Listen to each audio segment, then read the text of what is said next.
Today in this video, we're going to be breaking down a 14 Rookery. I believe this is one of my last dungeon commentaries, but I'm going to be talking about everything we did right, wrong, and everything in between, and our general routing in here. Now, Rookery is pretty hold W straightforward, so it's not going to be too complicated, but I do want to point out some things that are going on in here. So we are back to running double warrior rogue, along with the resto shaman. So the first pull is going to be pretty big. We are going to be pulling the rook guards off to the right-hand side, as well as the middle pack with the mini-boss.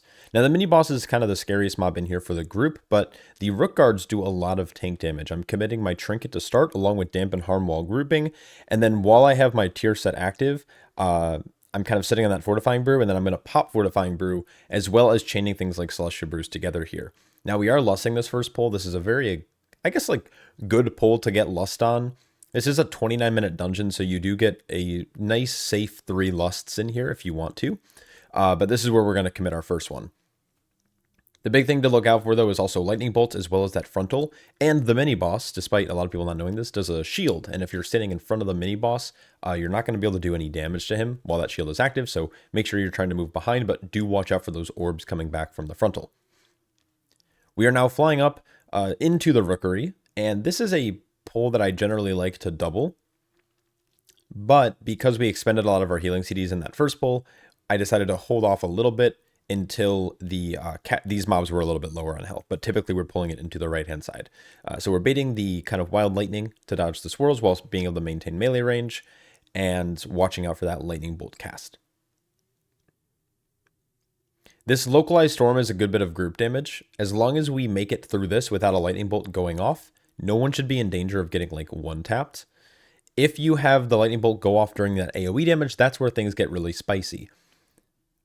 Through a lot of these dungeons, there aren't a lot of one-shot mechanics that will flat out kill your group, but it's the overlaps with these types of bolts and stuff going out. So we eventually do chain into that right-hand pull, and now we are looking out for both the group damage as well as that energized barrage, which is right now going on to our shaman. He pops Astral Shift to counter. Good heads up play by him, noticing that he's being targeted by that during the AoE damage. And once that pull goes down, we're good to go. And now pretty much the rest of this area, we are only going to be pulling roughly 1 pack at a time. This has a little bit of focus damage on the Storm Rook. And then the Rook Tenders, you ideally want to kick these, because what they do is they do this Lightning Surge. And Lightning Surge will empower any or its targeted Lightning Rook, and it'll make them have increased haste and attack speed. So doing that will just provide to be like a little bit more lethal, especially if it's on the Void Rooks or the Void Riders that are doing the group damage. The group damage will then come out really fast and pretty much kill your group. Now going to this next pull, ideally you would have a Purge. I believe our Shaman is running Purge, so he's going through one at a time, and you can see their lightning effects are kind of fading. I believe he did 3 there. He held off on the last Thunder for a second. But basically the priority for Purging ideally would be the casters. You can do the Rook Guards. The Rook Guards will do more damage to your tank, but if that's just when you're going to end up using a defensive cooldown, and it's going to end up being okay. Generally for defenses in this area, my general train of thought was hit everything on cooldown. So I've already used Dampen Harm again. I used it in the last pull just to be safe. The next pull, though, is the one that I should have maybe held it for, because the next pull is going to be, we're going to double it up. It's going to be pretty scary. Luckily, we'll have Link in 5 seconds. And I guess we're going to try to keep it on cooldown. So I'm going to grab this pack in the corner, as well as the other pack that's kind of in the middle roost, and pulling them together. Now there's 3 tenders in this pull, so we need to keep an eye out for their Lightning Surge casts. I'm committing Health Pot there, and then Spirit Link comes down for the Energized Barrages. This pack has a good bit of like focused damage on single players through Energy Barrage, as well as a good bit of tank damage. Fortifying Brew did just come up, so I can't always commit that, which I did right here. But this pack, it's like good to double, but it can be lethal if you aren't countering those like Rook Tender casts. And then we're gonna go into the patrol. This is pretty much a duplicate of the other patrol that we fought on the other side. It's a Rook Guard, a Thunderer, which we need to kick, and then a Void Rider, which does Wild Lightning, and then the group damage through Localized Storm. This pull for a tank is like nothing. It's really your group you have to kind of pay attention to, making sure that we're stopping these lightning bolts.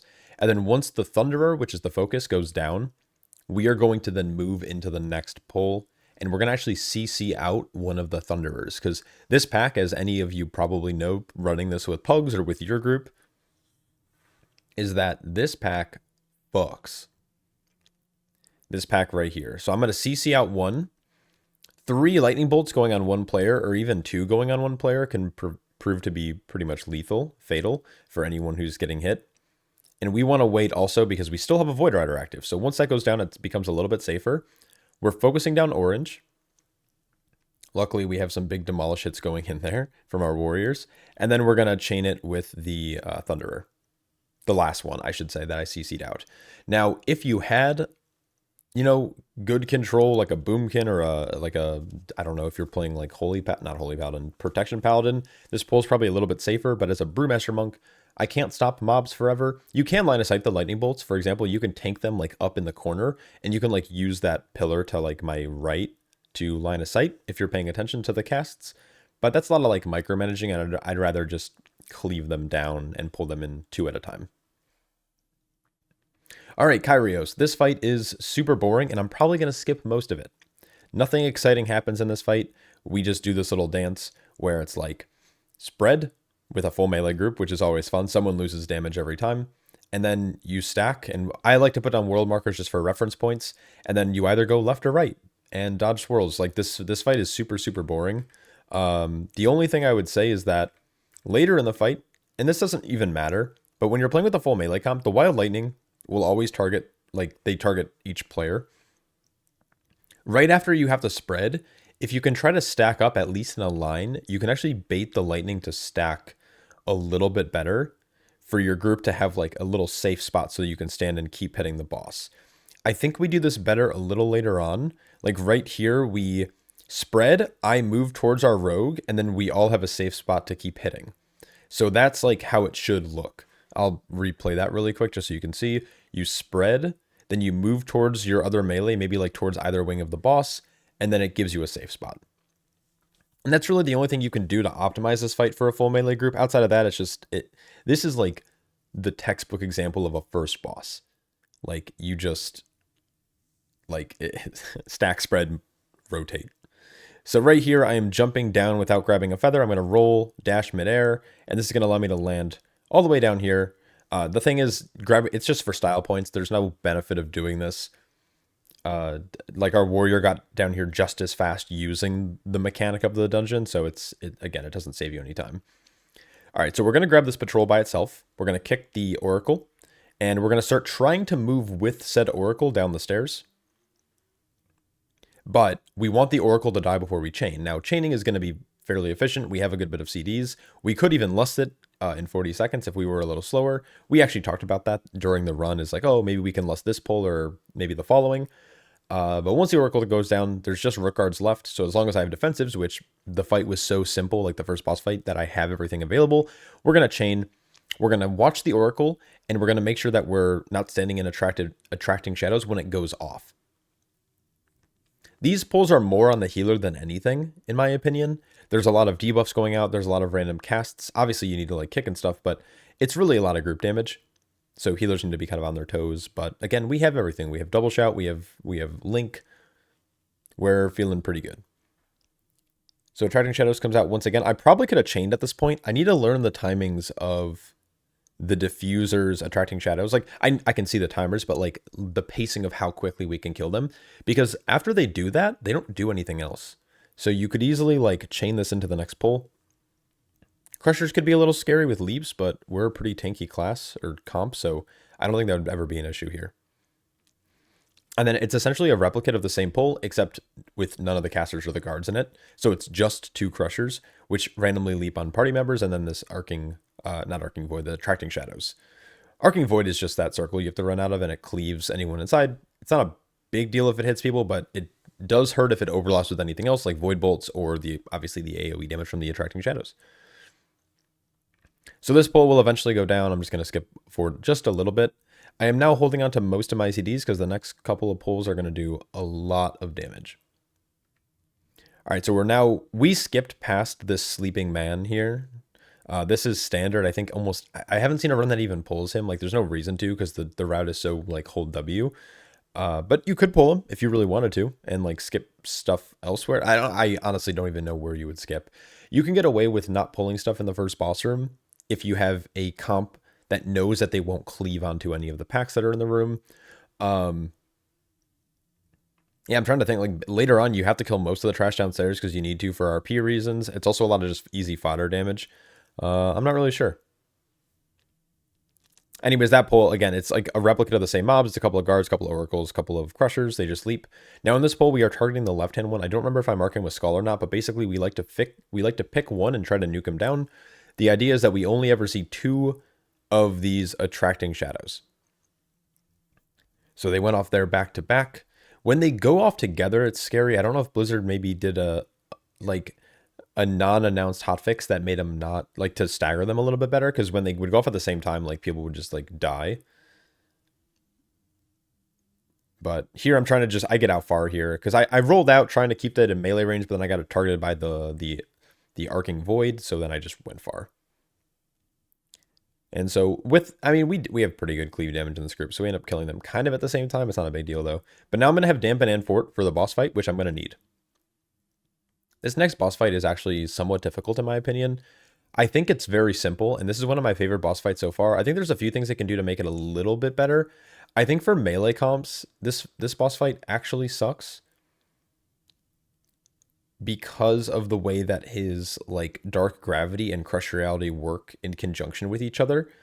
Every other one has, like, a really bad overlap. But okay, so the general idea here is that a debuff is going to go on one player. It could go on the tank, it could go on anyone else. This one we messed up, but every other one we do somewhat correctly.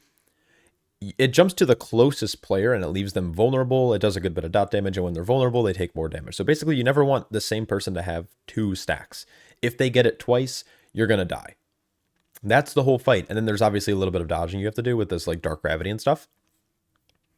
So you always want it to jump to the tank. Basically, the idea is that you pass it to the tank passes it to someone else, and then you pass it back to the tank. So you only have to put it on 3 players instead of 4. The tank, there's no tank buster. So basically, you're going to use your defensives to counter the vulnerability. Most tanks are going to be pretty stable through this. I've seen, like, VDHs kind of struggle once they're out of stuff, but for the most part, like, the Brewmaster is going to be super, super, super healthy. It's also a nice dot, like, it's a damage over time effect that you're getting twice every, like, 30 seconds. So your Ringing Mud Ritual Trinket, if you can get it from Floodgate, is going to be really good here. Now, what I'm talking about is this right here, the Dark Gravity. So what he'll do is every other Crush Reality, he does Dark Gravity right afterwards, which means that no melee can actually hit the boss, which is really, really frustrating with a full melee comp. And you're going to actually see that play out a little bit later. Our warrior greeds just a little bit. His toe dips in and he just gets killed. So it's these ground effect pools on the, like, these pools on the ground really, really suck. So right here, I took the second application. I am then passing it to, no, was that the 4th? Oh, weird. Like, no one got it. It didn't jump there? I'm confused. Never mind. Maybe I wasn't watching that closely. So Chaotic Corruption goes out. It's on our Rogue, on CL. I'm going to stand on top of CL. Oh, there. Yeah, our warrior died. Our shaman tried to res him, but then couldn't res him because he got too close to the pool and also died. So right now we're playing down a man, which is not very good. And so while he's trying to do that, I'm not really focused, and I just bleed out here. I should have used Dampen. I had Forward. I had Health Pot. So yeah, that's not super great. And then while the boss is trying to get me up, but they couldn't during the suck, and then he dies to melee. So this was kind of a rough boss fight for us. So right now, we're going to do our best. Now, I should be trying to pass it over to our shaman, which unfortunately CL was a little late to jump, but I could have also rolled across. So we link to keep our rogue alive during that debuff. But now we're basically going to be, basically 3-manning this for the rest of the encounter. It's not bad to you don't want to be 3-manning this, but if you have more than 2 people die, like if a 3rd person dies, it's going to be over, but you can recover it with this setup.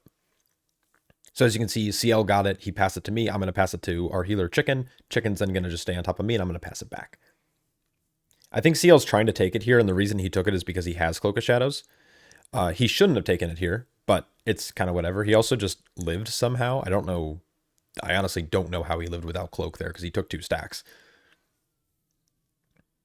but that's A-okay. I still have Diffuse Magic. I still have Health Pot. I still have a good Celestia Brew kind of built up. I'm going to take it from CL. We're going to kind of move out together without moving too close to Chicken so he doesn't get the debuff on accident. I'm then going to pass it to Chicken with him coming into melee. And then again, I'm going to stay on top of our healer. He's going to pass it back to me. I'm going to take a second stack of the vulnerability, and we're going to be A-okay. And that's pretty much it. So unfortunately, this fight did take about a minute or not, if not more, than it probably should have. This was a 4-minute fight for us. This fight is definitely not that long, especially because we lusted it. But unfortunately, or did we lust it? Yeah, we might have. It's just a little oof, as they say, a little oopsies. But the pools on the ground make it difficult to battle res when you don't have a battle res class in your group, because we have to be in melee to battle res, and if someone dies in a pool, you can't get them. All right, moving into the next area. This is, you have to kill the Ascendant to go downstairs. If you focus the Ascendant and the Crushers still have a good bit of health, you can snap them down, but be warned that snapping can get a little goofy downstairs, and they might start meleeing random people, and you're not able to get threat. I have done a couple snaps in like 12s and 13s, and it's worked okay. I've also done snaps in 12s and 13s where it goes horribly wrong and it bricks the key, so do it with caution. We felt like we were still on a good pace. Going downstairs with about 10 minutes is like just the right amount of time. It's going to be tight, but we have a decent comprehension and understanding of the dungeon, and we know kind of our own damage palette, so we know that like, okay, we're like safe, but it's tight. So we're going to just have to pull fairly aggressively. And that's going to start off by us pulling all of these civilians, which is a very fun pull, but tanks, be warned here. Just because they're small and they're not elites doesn't mean they don't pack a punch. So I have a Fortifying Brew proc into a Dampen Harm use. I'm trying to get threat on everything. They are very spread out. And then look at, I mean, my health is still plummeting even with Dampen Harm up. So I'm not afraid to kite here. If I need to kite, I will. I have Ring of Peace as well at my disposal that I could always use, but I do want to make sure that my melee can at least hit the mobs. So now we're going to go into the Voidstone. We are skipping the 2 Crushers in the corner. Now, we tried skipping them, but they end up getting pulled. And I'm going to kind of try to point out why they got pulled. But this Voidstone does this thing called Extraction, which gives him a damage amp based on the amount of mobs around him. So you want to try to kill the civilians as fast as possible, or he gets a pretty big damage amp. Most groups can't, but when you're running Double Warrior, normally you can get like a really good demolish hit on them and kill them before they do it. Here comes the Extraction. And now he's going to start spamming swirls any second here. And yeah, so it's just like a little dance here. But so these Crushers got pulled, and do you see that we're pinging this little guy here? This is Z's Thug Hotline. It's a trinket from the raid. Our rogue is running it, and his little guy popped there and somehow pulled the Crushers. They like he either shot the Crusher or just was too close in proximity. So this is going to put us over percent by about 2.5 or 3%, which isn't great, but it's not a big deal. We're just going to keep chain pulling somewhat aggressively here. Crushers do add a little bit of lethality to the pull. They can leap on all the same target and they die, but if we are careful, we use our defensives and we focus on the Ascendant, we should be good to go. So you want to try to move the civilians as they die so your melee can keep hitting them. As a melee, you want to try to stay standing on your tank. I am marked with the blue marker, and our melee are pretty good about noticing where I'm at all times, so they keep uptime, which is really good. The Ascendants can be a little scary, only because they do that Festering Void cast, or Feasting Void, which puts a pretty nasty, like 1 point something mil absorb on you, and during that absorb, you're taking periodic damage. So as you saw, we all dropped really low. The committal, is that a word? The committing of the Spirit Link was really good there. We're gonna need it in roughly about 3 minutes or so it's good that we sent it.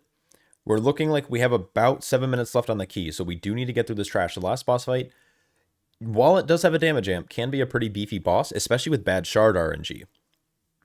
With bad shard spawning, our melee might have to run out of melee range for a short bit, and if we push at the wrong time, it's going to overlap with the burn, and if melee aren't in melee during the burn, you're not going to get effective use of that damage amp, and the boss fight's just going to take even longer.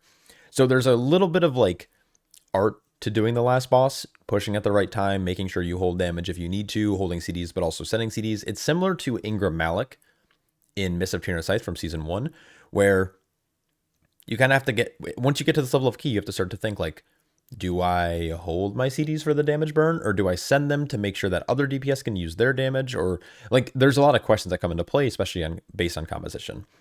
Anyways, talking a little bit about this pull here, again, it's double Crusher once again. In the Voidstone, we actually just saw this kind of on accident earlier when we body pulled 2 Crushers in. Basically, kill the civilians as fast as possible. He's going to do this Void Extraction, which is a good bit of AoE damage that pulses, but it pulses fairly slowly, so healers do have a little bit of time to catch people back up on health. But with the Crushers in the pull, and they're leaping on random players, if you're too low, you might get kind of wombo comboed, which again is kind of what is most dangerous in a lot of these dungeons nowadays. It's never going to be the one you got just killed by one ability. You're getting killed by an overlap of 2 or 3 abilities. And so what we're going to do is we're going to do our best to lock things down using things like Leg Sweep, for example, or Ring of Peace, or just single target CC. Or if they're spread out like this, like they're staggered with the Void Crush, they're kind of fine. And now we're going to chain in. Again, we only need roughly about 4.5 for the last boss is what we're estimating. So we'd like to get this pulled down in about a minute. But there is an Ascendant and a Voidstone in here, which can be pretty scary. Not scary, but it does make it take a long time. So the debuff that you see next to my stagger, well, that's slightly problematic because that's making us do 5% less damage per stack, and it's going to stack up to twice. Now, what's kind of unique is that you can Shadow Meld that ability off. If you have a way to drop combat, you can actually remove that damage reduction debuff and do full damage. So Shadow Meld, you're going to see it get committed by some of our players in these pulls. Vanish also works. I believe actually only one of our warriors is a Night Elf. He is holding on to it, though, for some reason. He used it on the last pull. Maybe he didn't know if it was up yet. But doing 10% less damage is not super great or ideal. And as you can see, we're now reaching that 430 benchmark, which is cutting it kind of close. Anyways, the Ascendant will now go down. We do need to be a little careful of the knockback, so you can see us somewhat retreating. I'm going to transcend to our rogue to counter the knockback. And we have markers placed down and we have assignments. So our Carrot, our warrior, is going to be going to the green end of the room to break that. Our rogue CL is going to be on the blue side of the room, and Easy and Chicken are going to be watching the kind of the shard in the middle, with Easy being the backup if any of our other DPS go down. And I'm going to be standing kind of towards this like south left side just to always bait the frontal away. Now this frontal is avoidable. You can max melee range this and use things like Roll, Infernal Strike and stuff to counter it. It's something I've been meaning to play with, but in this key, I was like, I'm just going to face tank it. It's fine. It's similar to like Valiona or Vexiona or whatever her name was from Grim Batol. Valiona, I think it was, where you kind of just like would take the frontal. You didn't need to. You could sidestep it, but it just was like easier just to tank with a defensive or a Celestial Brew than it was to do anything else. So here comes our first burn. We are now slamming the boss with our CDs. We did commit Lust. Lucky for me, my trinket is rolling nice and high. I have the C4ium, so I have very high crit right now, 33%, which is pretty good. And we're just blasting. I mean, Brewmaster damage is so piss right now, so it like doesn't really matter. I don't feel like I'm blasting ever. But yeah, the fight's pretty simple. Basically, the idea is that we never want to phase while we also have to break shards, because there is a chance that they're out of melee range. Now, luckily here, you can see that a lot of them are in melee range. CL is still able to hit the boss. Now, the melee range on this boss is pretty much like the minecart tracks. If you are between the boss and the minecart tracks on the ground, you are basically able to hit the boss, or you should be able to. So tanks don't feel like you have to be at this close. I'm way too close to the boss right now. I could be further back. But the closer you are to the boss, the easier it is to kind of strafe the frontal. I mean, it's a slight optimization in terms of like movement speed, but you don't need to take the damage anyways. So one thing that I could do here is I could port to CL by using linked spirits, the capstone at the very bottom of our tree, which is what I play. He's running out. You can see him breaking the shard there. We got some shard breaks over in the center. We are trying to optimize. We haven't run this dungeon a whole lot as a group since our healer's been out of town, but we're trying to figure out how to optimize our dispels. They're a little messy on this fight. We're a little bit spread out, which for a shaman healer can be kind of problematic. So we're going to probably figure out a way to like make lanes almost so we can freely move back and forth. And when I feel like I need to, I can always shift back towards our healer for him to throw me a healer or two.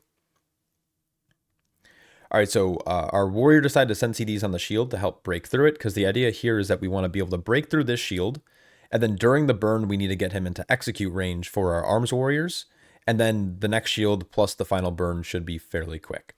So we have 2 more burns. They're on average about 45 seconds apart, give or take 30 to 45 seconds, depending on CDs. And we're vibing. So I've already committed Zen Med. I'm going to commit Diffuse Magic here to that frontal. Again, I took like almost no damage. I got a little confident here on the frontals. I felt like very good. I am going to die. Spoiler alert. I am going to die here in a few seconds to a frontal. I should just play better. I don't know. Anyways, this is our final burn. We got him sub 12. I think we get him down to like 12%, I believe, during the burn. There it is, 12%. Being an execute range, it's not a huge gain for warriors. It is a gain, but it's not a huge gain because they aren't playing like an execute build or anything like that. They're just playing their Mythic Plus build. I was at half health. I popped Fortifying Brew here. I do live somehow without taking almost any damage. I believe it's the next frontal that ends up killing me, which could have been disastrous, by the way. So here it is. I had Dampen. I should have... It's weird because I died there, but on the last one I took no damage with Fortifying Brew, but this one I just straight up just died. I take the res immediately, I taunt, and I health pot, and then I commit Dampen almost immediately because I'm like, ah, fuck, I think I just ruined the key. Because at this range, a death is 15 seconds. So we went from having 30 seconds for the burn to having 6 seconds for the burn. So very, very tight here. We finished the key with 0.84 seconds remaining on the timer. Now, again, we did have 5 deaths. And we had boss deaths. And boss deaths are very, very bad because they make, obviously, the fight take way, way, way, way, way longer than they need to. But that was the key. That was a pretty good run. I would say that we need to work on our bosses a little bit. But that's just kind of an oopsie on my end. We just haven't really run too many rookeries, especially because Chicken has been out of town. So we just need to kind of workshop this a little bit more. But anyways, I hope you guys enjoyed this breakdown. I hope you guys enjoyed this analysis, and I will best of luck in your keys, and I'll catch you all in the next one. Peace.